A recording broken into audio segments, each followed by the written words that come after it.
മൂസ നബി അലൈഹിസ്സലാത്തു വസ്സലാം പഠിപ്പിച്ച ആളാണ്. സയ്യിദുനാ മൂസയുടെ ശിഷ്യനാണ് ഖാറൂൻ. പക്ഷേ ഖാറൂൻ മൂസ നബിയോട് തെറ്റി അന്ന് അള്ളാഹു ഒരുപാട് കാശ് കൊടുത്തു.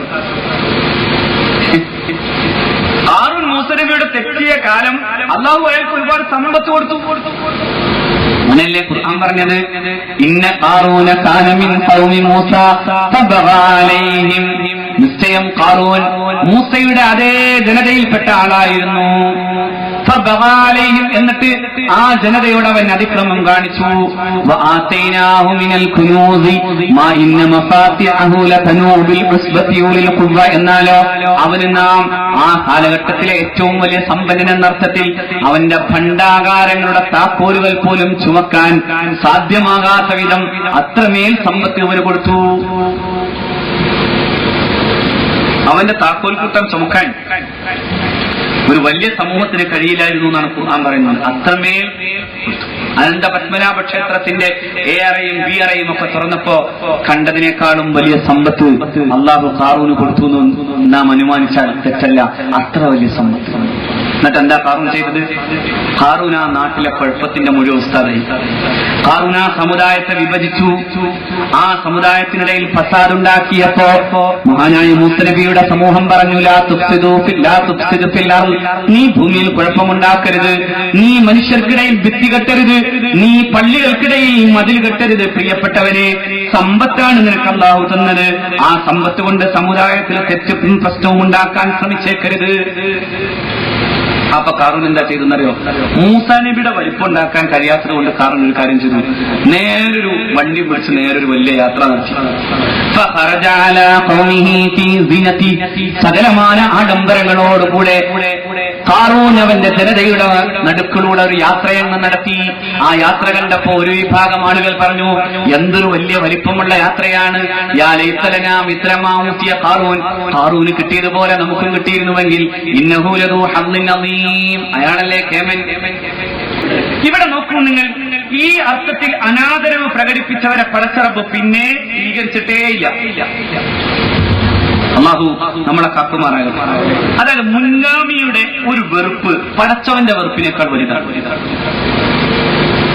അതുകൊണ്ടല്ലേ എന്നെ വെറുത്തു എന്നല്ലല്ലോ പറഞ്ഞത്, എന്റെ ഔലിയാക്കൾ. ആ ഔലിയാക്കൾക്ക് ശത്രുത പ്രഖ്യാപിച്ചവനോട് ഞാൻ ശത്രുത പ്രഖ്യാപിച്ചിരിക്കുന്നു എന്നല്ല, ഞാൻ അവരോട് യുദ്ധം ചെയ്തിരിക്കുന്നു എന്നാണ് പരിശുദ്ധ റസൂൽ സ്വല്ലല്ലാഹു അലൈഹി വസല്ലം ഒരു ഖുദ്സിയായ ഹദീസിലൂടെ അള്ളാഹുവിന്റെ വാക്കുകൾ നമുക്ക് പഠിപ്പിച്ചു തരുന്നത്. എന്റെ ശത്രുവല്ല, എന്റെ ഔലിയാന്റെ ശത്രു. നമ്മുടെ മുന്നേ നടന്ന അള്ളാഹുവിന്റെ ഔലിയാക്കളാകുന്ന ഈ മഹത്തുക്കളുടെ പാണ്ഡാവിനോട് വിരോധം കാണിക്കുക എന്നതിന്റെ അർത്ഥം നാം മനസ്സിലാക്കേണ്ടത് അള്ളാഹുവിന്റെ ശത്രുതയ്ക്ക് പാത്രീഭൂതരാണ്. അള്ളാഹു നമ്മളെ കാക്കട്ടെ, അള്ളാഹു നമ്മളെ കാക്കുമാറാകട്ടെ. ഒന്നോർക്കണം, നാം ആദരവും എന്ന് പറയുന്നത് വലിയ പ്രാധാന്യം കൊടുക്കണം. വലിയ തെറ്റ് ചെയ്ത ആളെപ്പോലും അള്ളാഹു സ്വീകരിച്ചു ചെയ്യും. പക്ഷേ നബി തിരുമേനിയെ മുസ്ലിമായതിനു ശേഷം അല്ലാഹു പറഞ്ഞു, അവരൊരു നായെ പോലെ ചത്തുപോകും എന്നായിരുന്നു. മുഹമ്മദ് നബിയോട് എതിരായി സല്ലല്ലാഹു അലൈഹി വസല്ലം എപ്പോ എതിരായി? ബഅദമാ തബയ്യന ലഹുൽ ഹുദാ. അവന് വെളിച്ചം കിട്ടിയതിനു ശേഷം. വെളിച്ചം കിട്ടിയിട്ട് എതിരാവൽ അള്ളാഹു നമ്മളെ കാക്കട്ടെ. അത് വലിയ അപകടമാണ്. അങ്ങനെ എതിരാവുക മാത്രമല്ല, മുഅ്മിനീങ്ങളുടെ മാർഗമല്ലാത്തതിനെ അവലംബിക്കുകയും ചെയ്തു. സത്യവിശ്വാസികളുടെ മാർഗമാണ് പ്രധാനം, ആ മാർഗമല്ലാത്ത മറ്റു മാർഗങ്ങളെ അവലംബിച്ചു. അള്ളാഹു പറയുന്നു, നുവല്ലിഹി മാ തവല്ല. അവൻ പോയിടത്തേക്കു തന്നെ നാം അവനെ കൊണ്ടുപോകും. വനുസ്ലിഹി ജഹന്നമ. എന്നിട്ട് നാം അവനെ നരകത്തിലേക്ക് ചേർക്കും. വസാഅതു മസീറ. അവന്റെ സ്ഥലം എത്ര മോശമാകുന്നു. അല്ലാഹു കാക്കട്ടെ.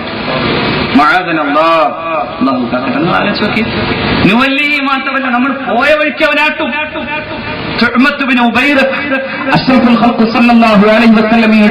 ഒരു ഹുക്കുമ്, അവിടുത്തെ പരിശുദ്ധമായ ഒരു വിധി അത് അംഗീകരിക്കാൻ തയ്യാറാകാതെ നാടുവിട്ടപ്പോഴാണ് അയാൾ ഒരു നായെ പോലെ പിന്നെ മരുക്കാട്ടിൽ ചത്തുമലച്ചതിന്റെ കഥ പറയുന്നുണ്ട് ഇസ്ലാമിക ചരിത്രം. അത് സംബന്ധമായിട്ടാണ് അല്ലാഹു റബ്ബുൽ ഇസ്സത്ത് ഈ ആയത്ത് കൊണ്ടുവരുന്നത്. അത് തുഅമത്ത് ബിൻ ഉബൈറ അഷ്റഫുൽ ഖൽഖിനെ നിഷേധിച്ചപ്പോ അതേസമയം ഹബീബായ റസൂലിന് ഏറ്റവും കൂടുതൽ വിഷമമുണ്ടാക്കിയ ഒരു സംഭവത്തിന്റെ കാരണക്കാരൻ പുണ്യ റസൂലിന്റെ മുമ്പിൽ ചെന്ന് നിന്നു. അള്ളാഹുവിന്റെ റസൂൽ സ്വല്ലല്ലാഹു അലൈഹി വസല്ലമയോട് പറഞ്ഞു, ഞാൻ മുസ്ലിമായാൽ എന്റെ പാപം പൊറുക്കപ്പെടുമോ? റസൂൽ പറഞ്ഞു, പൊറുക്കപ്പെടും. അപ്പോഴും അദ്ദേഹം ചോദിച്ചു, ഇല്ല, എനിക്ക് വിശ്വാസമാകുന്നില്ല. ഞാൻ ചെയ്തിട്ടുള്ള ആ മഹാകൊലപാതകം അങ്ങയുടെ ഹൃദയങ്ങളിൽ വേദനയായി നിറഞ്ഞു നിൽക്കുമ്പോ ഞാൻ മുസ്ലിമായിട്ട് എന്തു കാര്യമെന്ന് ചോദിക്കുന്ന മനുഷ്യന്റെ നേരെയാണ്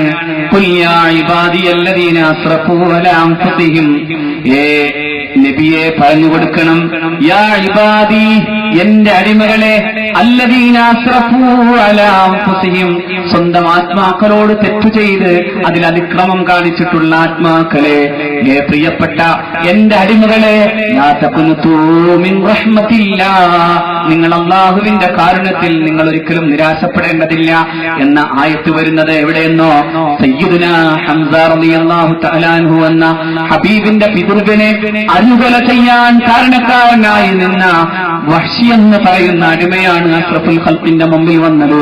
എന്നിട്ട് ആ മനുഷ്യനാണ് അല്ലാഹുവിന്റെ റസൂലിനോട് ചോദിച്ചത്, ഈ പാപങ്ങൾ എവിടെ കഴുകാനാണ് നബിയെ എന്ന് ചോദിക്കുമ്പോ, നീ മുസ്ലിമായാൽ സകല പാപങ്ങളും പൊറുക്കപ്പെടുമെന്ന് പറയുമ്പോ എന്നിട്ടും വിശ്വാസം വരാതെ നിന്ന മനുഷ്യന്റെ മുമ്പിലാണ് ജിബ്രീൽ ഇങ്ങനെ പറഞ്ഞു കൊടുക്കുന്നത്, നബിയെ പറയണം, ആ മനുഷ്യനുൾപ്പെടെയുള്ളവരോട് പറയണം, നിങ്ങൾക്കൊരിക്കലും അല്ലാഹുവിന്റെ കാരുണ്യത്തിൽ നിരാശപ്പെടേണ്ടതില്ലെന്ന് പറയുമ്പോ സ്വഹാബത്ത് ഓടി വന്ന് അല്ലാഹുവിന്റെ റസൂലിനോട് ചോദിക്കുന്നുണ്ട്, അല്ലാഹുവിന്റെ റസൂലെ, ഇത് വഹ്ശിക്ക് മാത്രം കൊടുക്കപ്പെട്ടതാണോ അതോ സമുദായത്തിന് മുഴുവനുമുള്ളതാണോ എന്ന് ചോദിക്കുമ്പോ പുണ്യ റസൂല് പറയുന്നത് കാണാം, ഇത് വഹ്ശിക്ക് മാത്രമുള്ളതല്ല, ഇത് സമുദായത്തിന് മുഴുവനുമുള്ളതാണ്, ഇത് ആമ്മാണ്, ഇത് ഖാസല്ലെന്ന് മുഹമ്മദ് മുസ്തഫ സ്വല്ലല്ലാഹു അലൈഹി വസല്ലം.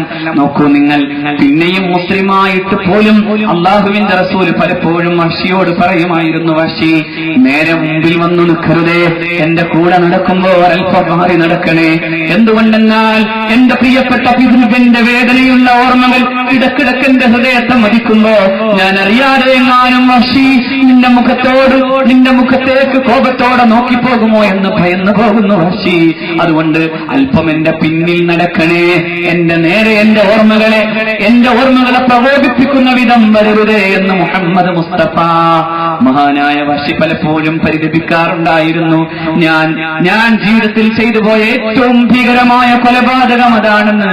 പിന്നെ യമാമ യുദ്ധത്തിൽ സയ്യിദുനാ വഹ്ശി അതേ ചാട്ടുളി കൊണ്ട് തന്നെ ഹബീബായ റസൂൽ സല്ലല്ലാഹു അലൈഹി വസല്ലമയുടെ പ്രവാചക കാലത്തു തന്നെ വന്ന കള്ളപ്രവാചകനാവുന്ന മുസൈലിമത്തുൽ കദ്ദാബിന്റെ നെഞ്ചകം നോക്കി ആ ചാട്ടുളി പ്രയോഗിച്ചിട്ട് പറയുന്നത് കാണാം, ഖതൽതു ഖൈറന്നാസ്, ഖതൽതു ഖൈറന്നാസ്, ഖതൽതു ഖൈറന്നാസ്, ഞാനൊരു വലിയ മനുഷ്യനെ കൊന്നയാളാണിതാ. ഖതൽതു ശർറന്നാസ്, ഇതാ ഈ ഭൂമിയിൽ ഹബീബ് ഇഷ്ടപ്പെടാത്ത മറ്റൊരാളെ കൊന്നിട്ട് ഹംസക്ക് പകരം ഇതാ ഞാനിതാ തീർത്തിരിക്കുന്നു എന്ന് യമാമയുടെ യുദ്ധവേളയിൽ തന്റെ ജീവിതത്തിന്റെ ഏറ്റവും വലിയ അപരാധത്തിന് പ്രതിക്രിയ ചെയ്തത് മഹാനായ സയ്യിദുനാ വഹ്ശി റളിയല്ലാഹു അൻഹു. ആ വഹ്ശിയെ അല്ലാഹു സ്വീകരിച്ചതാണെങ്കിൽ അല്ലാഹുവിന്റെ പ്രവാചകന്മാരോട്, മഹാരഥന്മാരായ ഗുരുനാഥന്മാരോട്, മഹത്തുക്കളോട് ആര് അനാദരം കാണിച്ചുവോ ആ അനാദരത്തെയാണ് അല്ലാഹു വലിയ അർത്ഥത്തിൽ തന്നെ എടുത്തതെന്ന് വിശുദ്ധ ഖുർആൻ നമ്മളെ പഠിപ്പിക്കുന്നു. അങ്ങനെയെങ്കിൽ സമസ്ത കേരള ജംഇയ്യത്തുൽ ഉലമ എന്ന് പറയുന്ന സംഘടന നിങ്ങൾ ആലോചിച്ചു. ആ സംഘടനയുടെ ചരിത്രത്തിൽ ഇന്നേ വരെ കടന്നു വന്ന ഓരോരുത്തരും ശുദ്ധിയുടെ പ്രതീകങ്ങൾ. ഞാനൊക്കെ ആലോചിച്ചു പോയിട്ടുണ്ട്. മഹാനായ കാടമ്പാടി ഉസ്താദൊക്കെ ജീവിക്കുന്ന കാലത്ത് ഞങ്ങൾ ജാമിഅ നൂരിയയിലെ വിദ്യാർത്ഥികളായിരിക്കുമ്പോൾ ചിന്തിച്ചിട്ടുണ്ട്, ഇങ്ങനെയുള്ള മനുഷ്യർക്ക് ഈ ഭൂമിയിൽ ഇപ്പോ ജീവിക്കാൻ കഴിയുമെന്ന്. ഞാൻ മഹാനായ ശൈഖുനാ ചെറുശ്ശേരി ഉസ്താദിന്റെ കൂടെ പലപ്പോഴും യാത്ര ചെയ്യുമ്പോൾ ഞാൻ ചിന്തിച്ചു പോയിട്ടുണ്ട്, ഇങ്ങനെയൊക്കെയുള്ള മനുഷ്യർക്ക് ഈ ഭൂമിയിൽ ഈ കാലത്ത് ജീവിക്കാനാവും. വിശുദ്ധിയുടെ പര്യായങ്ങളായി ജീവിച്ച ചെറുശ്ശേരി ദരിദ്രി മുസ്ലിയാർ നബറല്ലാഹു മഖദ. ഞാൻ മഹാനവറുകളുടെ യാത്ര ചെയ്യുമ്പോൾ ഞാൻ കുറെ ബാഗ്, ഉസ്താദിന്റെ കൂടെയുള്ള ബാഗിലെ കനം കൂടിയ ബാഗ് എടുക്കുമ്പോൾ എന്റെ ബാഗ് മുമ്പിൽ. അപ്പൊ ഞാൻ അതെ അതെടുക്കരുത്, ഞാൻ എടുത്തോളാന്ന് പറയുമ്പോ എനിക്കും കൂടി കൂലി കിട്ടണ്ടെന്ന് ചോദിച്ചൊരു മഹാൻ. അതിന്റെ കൂടെ നടക്കുമ്പോൾ നമുക്ക് ഹിദ്മത്തെടുക്കാൻ എന്തൊരു വല്ലാത്ത ആഗ്രഹമാണ്. പക്ഷെ ആഗ്രഹത്തെ മഹാനവറുകളുടെ ബാഗ് ഞാൻ എടുത്താൽ അതിന്റെ കൂടെ ഒരു ചെറിയ ബാഗിൽ എടുത്ത് പറയും, എനിക്കൊരു കൂലി വേണം, എനിക്കൊരു കൂലി വേണം. ഇങ്ങനെയൊക്കെയുള്ള മനുഷ്യർ ഈ ഭൂമിയിൽ ജീവിച്ചിട്ടുണ്ട്. മഹാനായ കാടമ്പാടി മുഹമ്മദ് മുസ്ലിയാർ നവ്വറല്ലാഹു മഖദ കാളമ്പാടി ഉസ്താദിന് കാറ് കൊടുക്കാൻ വേണ്ടി ഉമർ ശിഹാബ് തങ്ങൾ പറഞ്ഞത് മാത്രമല്ല, അവസാന കാലത്ത് ഞങ്ങൾ തീരുമാനിച്ചു, ഉസ്താദ് സമ്മതിച്ചില്ല. അവസാന സമയത്ത് വലിയ മഹാരോഗം പിടികൂടി ഓട്ടോറിക്ഷയിലാണ് ഉസ്താദ് ക്ലാസ്സിൽ വന്നിരുന്നത്. പള്ളിയിൽ ക്ലാസ് നടത്തിയ സമയം മുകളിൽ കയറാൻ കഴിയാതെ, എന്നിട്ടും ഓട്ടോറിക്ഷക്കല്ലാതെ കാറിന് 10,000 രൂപ വെച്ചൊരു പൈസയിലെ 1000 രൂപ വെച്ച് പിരിച്ചാൽ ഉസ്താദിന് കാർ കിട്ടൂല എന്നാണോ? അങ്ങനെയാണെങ്കിൽ 1000 രൂപ വെച്ച് പിരിച്ചാൽ ഓരോ പൈസമാര് പിരിച്ചാൽ നടക്കും. ഞങ്ങളങ്ങനെ ആലോചിച്ചിട്ടുണ്ട്. പക്ഷേ ഉസ്താദ് സമ്മതിച്ചിട്ടില്ല. കാറ് വാങ്ങിയെന്നുള്ള തെറ്റായിട്ടല്ല ഞാൻ പറഞ്ഞത്. അതുപോലും വേണ്ട മക്കളെ, ജീവിതത്തിൽ അത്തരം ഭൗതികമായ ഒരു ആഗ്രഹവും എനിക്കില്ലെന്ന് പറഞ്ഞത്. ഞാൻ ആ മനുഷ്യന്റെ ഓർമ്മകളിലേക്ക് പോകുമ്പോൾ നിങ്ങൾ ആലോചിക്കണം. തുഹ്ഫത്തുൽ മുഹ്താജ് എന്ന് പറയുന്ന മഹാഗ്രന്ഥത്തിന്റെ ആഴങ്ങളിൽ ഒരിക്കൽ ഞാനിങ്ങനെ ക്ലാസ്സിൽ സാധാരണ ചെയ്യാറ്, ഞാൻ സാധാരണ വായിച്ചു കൊടുക്കാറുണ്ട്. ഇങ്ങനെ വായിച്ചു കൊടുക്കുന്നിടക്ക് ഉസ്താദ് ഇങ്ങനെ ചർച്ച ചെയ്ത് ആ വിജ്ഞാനത്തിന്റെ ആഴം ഇങ്ങനെ ഒരു പരപ്പ് പോലെ, സാഗരം പോലെ വന്നപ്പോ ഞാൻ അത്ഭുതത്തോടെ കുറെ നേരം നോക്കിയിരുന്നു. കുറെ കഴിഞ്ഞപ്പോ ഉസ്താദ് ഇങ്ങനെ ചൂണ്ടിട്ട് പറഞ്ഞു, മുസ്ലിരെ, എന്റെ മുഖത്തേക്ക് നോക്കാനാണെങ്കിൽ അസറിന് അവിടെ വന്നാൽ കാണാം ഇപ്പൊ ഓരോ സെക്കൻഡും വിലപ്പെട്ടതാണ് മഹാനായ കാളമ്പാടി ഉസ്താദ്. ഞാൻ ഇന്ന് ഓർക്കൂ, നോക്കണം നിങ്ങൾ, എന്തൊരു വലിപ്പാണ്. അല്ലാഹു ആ മഹാരഥന്മാരുടെ കൂടെ സ്വർഗത്തിൽ ഒരുമിച്ച് കൂട്ടട്ടെ. നിങ്ങൾ ആലോചിക്കൂ, ഇങ്ങനെ ജീവിച്ച ശുദ്ധിയുടെ പ്രതീകങ്ങളാണ് ഓരോരുത്തരും. നമ്മൾ കണ്യത്ത് ഉസ്താദിനെ കാണുമ്പോഴല്ല, കാളമ്പാടി ഉസ്താദിലേക്ക് നോക്കുമ്പോൾ, കോയക്കോട്ട് ഉസ്താദിലേക്ക് നോക്കുമ്പോൾ, മഹാനായ ഉസ്താദ് ഷെയ്ഖുന എ.പി. മുഹമ്മദ് മുസ്ലിയാറിലേക്ക് നോക്കുമ്പോൾ നമ്മൾ കാണുന്നത് ഈ ശുദ്ധിയാണ്. അവരാരും ആർഭാടത്തിന്റെ ഒരു ദിവസം പോലും കഴിച്ചുകൂട്ടിയിട്ടില്ല. ആർഭാടത്തിന്റെ ഒരു ദിവസം പോലും. സമ്പത്തിന്റെ പടപടപ്പിൽ ജീവിക്കാമായിരുന്നുവെങ്കിൽ ഇവർക്കും ജീവിക്കാമായിരുന്നു. പക്ഷേ അവരാരും ആ സമ്പത്തിന്റെ പടപടപ്പ് കണ്ടിട്ട് ആനന്ദിക്കുകയോ അത് മോഹിച്ച് ജീവിക്കുകയോ ചെയ്തിട്ടില്ല. അവരുടെ ജീവിതം മുഴുവനും ധന്യമാണ്. ആ ധന്യത കണ്യത്ത് അഹ്മദ് മുസ്ലിയാർ എന്ന് പറയുന്ന ഇതിഹാസ സമാനമായ ഒരു കാലഘട്ടത്തിന്റെ വിശുദ്ധിയുടെ മുഴുവൻ പ്രതീകമായി ജീവിച്ച മഹാനായ കണ്യത്ത് ഉസ്താദും നമ്മുടെ മുമ്പിൽ ഇതിഹാസം പോലെ ജീവിച്ചു തീർത്ത ഒരു ജീവിതമാണ് മഹാനായ ശൈഖുനാ ശംസുൽ ഉലമ ഇ.കെ. അബൂബക്കർ മുസ്ലിയാർ റളിയല്ലാഹു മർഖദ. ICHR എന്ന് പറയുന്നത് Indian council four historical research ആണ്. അത് ഇന്ത്യയിലെ ആധികാരിക ചരിത്ര വിഭാഗമാണ്. ഇന്ന് ആ ചരിത്ര ഔദ്യോഗിക സ്ഥാപനത്തിന്റെ പ്രഗത്ഭരായ അതിന്റെ നേതാക്കളായി വാഴിക്കപ്പെട്ടിട്ടുള്ളത് ഇന്ത്യയിലെ ഏറ്റവും മുതിർന്ന ഫാസിസ്റ്റ് ചരിത്രകാരന്മാരെയാണ്.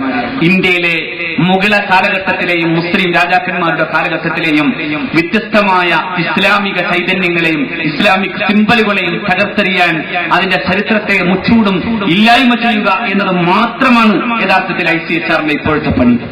പണ്ടും അത് ചെയ്തിരുന്നു. അതുകൊണ്ടാണല്ലോ ഇന്ത്യയിലെ മുസ്ലിങ്ങളും ഹിന്ദുക്കളും തമ്മിൽ വലിയ തെറ്റുധാരണകൾ ഉണ്ടാകാൻ കാരണം. ഇന്ത്യയിലെ മുസ്ലിങ്ങൾ ഇന്ത്യയിലെ ഹിന്ദുവിനോടൊപ്പം ജീവിച്ചതാണ് ഇന്ത്യയുടെ ഇന്നലകളുടെ ചരിത്രം. മഹാനായ ചിശ്തി അജ്മീരി തങ്ങളെപ്പോലെ, ഖാജാ മുഈനുദ്ദീൻ ചിശ്തി അജ്മീരി ഖദ്ദസല്ലാഹു സിറഹുൽ അസീസ് തങ്ങളെപ്പോലെയുള്ള മഹത്തുക്കൾ, ആ മഹാരഥന്മാരുടെയൊക്കെ ജീവിതം പഠിച്ചിട്ട് ഇന്ത്യയിലെ മുസ്ലിമും ഹിന്ദുവും ഒരുമിച്ച് ജീവിച്ചു. ഇന്ത്യയിലെ കലാപങ്ങളുടെ ഒരു ഘട്ടത്തിൽ 1930 കൺപൂർ ലഹള ഉണ്ടാകുമ്പോൾ ഇന്ത്യൻ നാഷണൽ കോൺഗ്രസ് ഒരു കമ്മീഷൻ നിശ്ചയിച്ചു. ആ കമ്മീഷന്റെ റിപ്പോർട്ട് ഞാൻ ഇങ്ങനെ പറയാം: we consider therefore an attempt to remove the historical misconception is the first and the most indispensable step in the solution of Hindu-Muslim problem എന്നാണ്.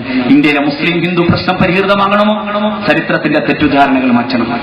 പക്ഷേ ICHR ഇപ്പോഴും ചെയ്യുന്നത് ആ തെറ്റുകൾ നിരന്തരം ആവർത്തിക്കുകയും ഇന്ത്യയിലെ മുസ്ലിംകളുടെ ഇന്നലകൾ മുഴുവനും ഇല്ലായ്മ ചെയ്യാൻ പേന ഉന്തുകയും ചെയ്യുന്നു. ചെർശ്ശേരി ഉസ്താദിന്റെ നാട്ടിൽ റബിയുൽ അവ്വലിന്റെ പരിപാടിയുടെ സമാപന പരിപാടിയിൽ പങ്കെടുത്തു. ഷെയ്ഖുനയുടെ കാല് നീര് വന്നിട്ട് ഇങ്ങനെ പിന്നെ കാലിൽ ശരിക്കും നീരുണ്ട്. ഞങ്ങൾ പറഞ്ഞു, ഉസ്താദ് ഇരുന്ന് പ്രസംഗിക്കുമെങ്കിൽ മൈക്ക് അങ്ങോട്ട് വെക്കാം. ഉസ്താദ് പറഞ്ഞു, ഞാൻ എഴുന്നേറ്റ് തന്നെ പ്രസംഗിക്കും. എഴുന്നേറ്റ് പ്രസംഗിക്കാൻ നിന്നിട്ട് പറഞ്ഞു, 996 വഫാത്തായ ഷെയ്ഖുനാ ശംസുൽ ഉലമയുടെ കഥ പറയാൻ മഹാനവകൾ പറഞ്ഞു. 70ാം വാർഷിക മഹാസമ്മേളനത്തിൽ ഷെയ്ഖുനാ ശംസുൽ ഉലമ ഇങ്ങനെ ഒരു പ്രാർത്ഥന നടത്തുന്നത്, അള്ളാഹുവേ ചെറുപ്പം മുതൽ തുടങ്ങിയതാണ് ഈ പണി, നീ സ്വീകരിക്കണേ എന്ന് ജനലക്ഷങ്ങൾ കാത്തു നിൽക്കുന്ന ശംസുലമയുടെ പ്രാർത്ഥന നടന്നത് ഷെയ്ഖുന തൃശ്ശൂർ ഉസ്താദ് പറഞ്ഞിട്ട് പറയുന്നു, അടുത്ത വർഷം ഒരു പക്ഷേ ഇങ്ങനെ നിങ്ങളോട് പറയാൻ ഞാനും ഉണ്ടായിക്കൊള്ളണമെന്നില്ല. സുബ്ഹാനല്ലാഹ്, ഞാൻ കേട്ടതാണ്, ഞാൻ വെറുതെ പറയല്ല. ഞാനത് കേൾക്കുമ്പോ ഞാൻ ആലോചിച്ചു പോയി, അല്ലാഹുവേ ഇതൊരു വല്ലാത്ത വിടപറച്ചിലാണ്. മഹാനായ ഷെയ്ഖുന അടുത്ത വർഷത്തേക്ക് ഈ പരിശുദ്ധമായ റബീഉൽ അവ്വലിൽ ഇല്ലെന്നാണ് ഷെയ്ഖുന പറഞ്ഞു വരുന്നതല്ലോ എന്ന് ഞാൻ ആലോചിച്ചു പോയി. ആ വർത്തമാനത്തിന് പിന്നെ 2-ാം വർഷം ഈ മഹാനുഭാവനെ നമ്മൾ കണ്ടിട്ടില്ല. അങ്ങനെ വിട പറയുന്നതിന് മുമ്പ് ജനങ്ങളോടും നാടിനോടും തന്റെ ജീവിതത്തോടും വിട പറയാൻ കഴിയുന്ന മശായിഖുമാരുടെ പ്രസ്ഥാനം സമസ്ത കേരളത്തിൽ. അല്ലാഹു റബ്ബുൽ ഇസ്സത്തിൽ ഈ മഹത്തുക്കളോടൊപ്പം കൂട്ടട്ടെ.